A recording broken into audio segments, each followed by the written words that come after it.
So you got a promotion and now you have direct reports who were once your same level peers. How do you earn their respect without hard feelings? Becoming a new boss already has its own challenges when it comes to understanding how to manage people, understanding how various people work, being able to communicate effectively with them, setting up systems of communications and processes of being productive. Becoming a new boss already is challenging. But there are specific challenges when you are a new boss and your new direct reports were once your same level peers. And the nuances and the challenges come with having hard feelings. If they were once your peers and now they are expected to report to you, there can be some difficulties in terms of navigating that. There can be a difficulty accepting you as their new boss. There can be some confusion as to wondering why you got the promotion and not them. There could be a little bit of adjustment period in terms of how do we refer to you now? How do we work together now? And how do we adjust and transition to that new level and that new hierarchy? So there are specific challenges, especially if they were once your new peers.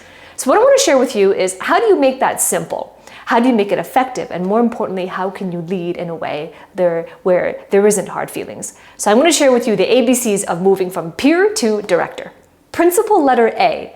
Advancement brings a new level of service to your team.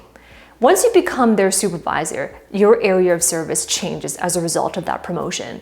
Before the promotion, you were focused on your own career growth, on projects that you were in charge of, and being a service to your manager and your team that you were a part of as well. But once now you become a new boss and you're supervising your direct reports, the way that you serve changes. You are at a higher level, slightly more strategic than you were, and you have new responsibilities of serving your team, new responsibility of helping them achieve their growth goals and their professional goals as well. But more importantly, a service area where you are coaching them towards their success.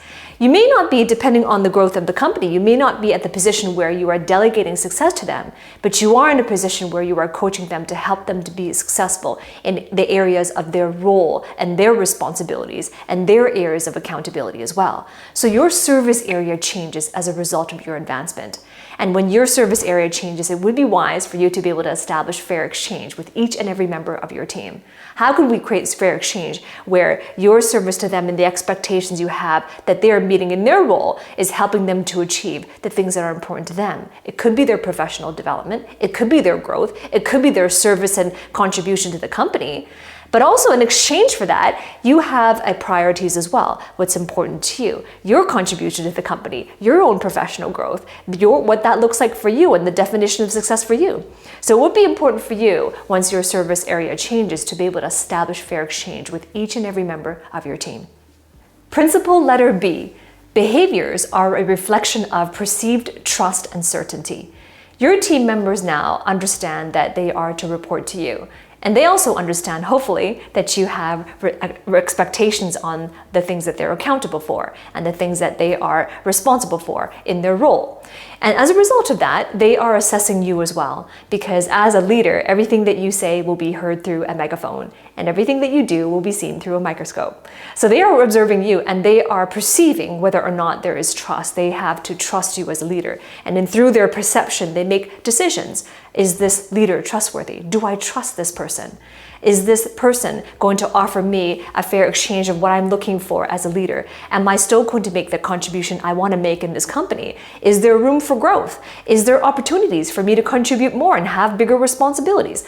All of these questions, depending on every individual's values and the things that are important to them, that is their basis of assessment.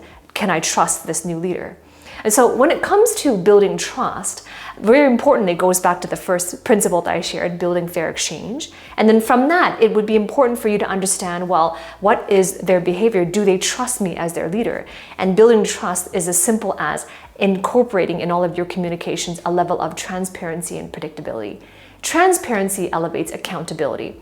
Transparency also elevates trust. Because when you are transparent, you are more predictable to your team members and they understand what you're going to do, how you're going to manage them, how you're going to convey their shortcomings to them, and how you're going to convey expectations. They already understand that through your transparency. And when you can be transparent, they can trust. and they can perceive that you are a leader that is worthy of their trust as well. So their behaviors are a reflection of what they perceive to be trustworthiness through the lens of what is important to them. If, for example, what is the most important thing to an individual is bigger opportunities to contribute at the strategic level. Let's say, for example, you have a team member where that is their most important priority. The lens through which they see you and perceive their trust is going to be based on that. Is this leader going to be giving me opportunities to contribute at a higher level? Is this leader going to understand what is important to me and support me and coach me in that development? So you see, sustainable fair exchange is the first step, but the second step is for you to be transparent in front of your direct reports as well, and how you're going to lead, and more importantly, how you're going to manage. Principle letter C, challenges are an opportunity to stay grounded. When it comes to leadership, it's unavoidable. You can't avoid challenges. There will be challenges, but there also will be supports. There will be ups and there will be downs. There will be conflicts, but there will also be closeness and resonance, right? There will be harmony and there will be conflict. So when it comes to challenges, change your relationship with challenges as a new leader and instead see them as opportunities to be able to be grounded. Because as a new leader, as I mentioned before, everything you say is going to be heard through a megaphone, and everything that you do will be seen through a microscope. So they will be watching, they will be listening. And as a result of that, sometimes there will be challenges on how you're leading, and there will be challenges to you on your mindset and how you make decisions, challenges to you on the way that you see things and the way you perceive them as well. It's inevitable, and it's unpredictable at where the challenges will be. So however, this is your opportunity to stay grounded in truths instead of focusing on needing your team to like you, needing them to agree with everything you say, needing them to see you a certain way and see you in a certain light. Those things are not grounding. Those things are disempowering. The moment you need your team members to like you, the moment you need them to agree with you on everything you decide, this is where you lose your grounding, and it's difficult to be centered. It's difficult to be able to step up and lead. It's difficult to be able to make decisions that are being called upon you from higher ups if you need to be liked, if you need to impress them, if you need to prove to them. So challenges are an opportunity. If you can get yourself to the place where, I have nothing to prove, I got nothing to hide, and I have nothing to protect. This is your opportunity to step up and be grounded in the truths of what you can bring and in the truths of how you're going to serve your team in your new service area. If you're a new leader or a new supervisor and you are finding it is really challenging and there are lots of nuances in behavior and you're wondering, how do I be a better leader? How do I become a better leader to my team? And how do I become a better leader overall as well if I want to move forward in my career path? If you're asking yourself this question, then I invite you to look below in this video. There is a link. The very first link is to click on it and to talk to a member of my team. These are trusted career advisors to explore whether or not it's the right fit to work with me. Every single week, I train new leaders on how to lead their team. What is the system of communication? How do you manage conflicts? How do you manage aggressive behaviors? How do you talk to your team in a way and establish fair exchange? What do you do when team members are exhibiting a lack of trust? What if there's been a history of a lack of trust and now you're stepping up into lead? What do you do? How do you navigate that successfully? So every single week, I train on these topics and so much more.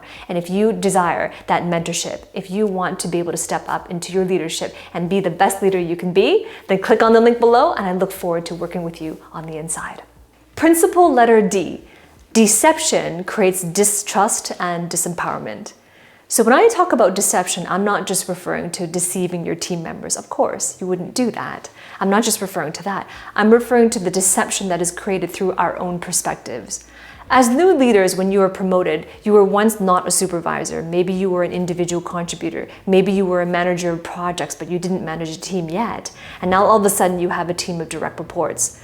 Where you were once there, in the previous position, where you were once, where you came from, there was something that you needed to do to get there. There was a certain mindset that allowed you to be successful there. But what got you there will not help you to succeed once you manage a team. So this is important to change your mindset once you have a team member, once you're responsible for their professional development, once you're responsible for coaching them towards success. It's important to have a different mindset. Keep in mind that the way that you brought in, if you're coming from a different company or the same company promoted internally, it doesn't matter. You bring forth your own perceptions that may have been one-sided. You bring forth your own biases of the way things used to be, and you bring forth your own understanding within the context that you were before you became a new supervisor. And now that you're a new supervisor, your service area has changed. The expectations from higher ups about you has changed as well. And your authority has also changed. And your responsibilities and accountabilities has all changed as well. And the contribution, the size and the reach of the contribution you make to the business has also changed. And so as a result of that, all of the mental context that you had, your understanding of the context before, the beliefs that you had before bringing into it, must all be examined and audited. Where are you looking? What is your perspective showing you? What are your presumptions showing you? What are your thoughts about it? Your team, your company, your responsibilities. What are these beliefs? And to really do an audit, because your disempowerment and your deception is through your own perspectives. I'm not just referring to deceiving your team members. I'm talking about being deceived through our own previous perspectives as well.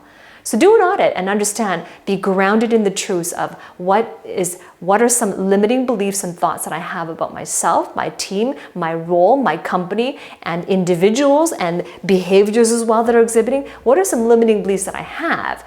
And how can I be grounded in the truths?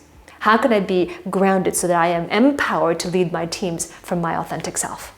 Principle letter E, empowered team members increase productivity without micromanaging. When it comes to your team members are the most valuable assets in the company and for you as well. People are assets in the company. They're the most important one.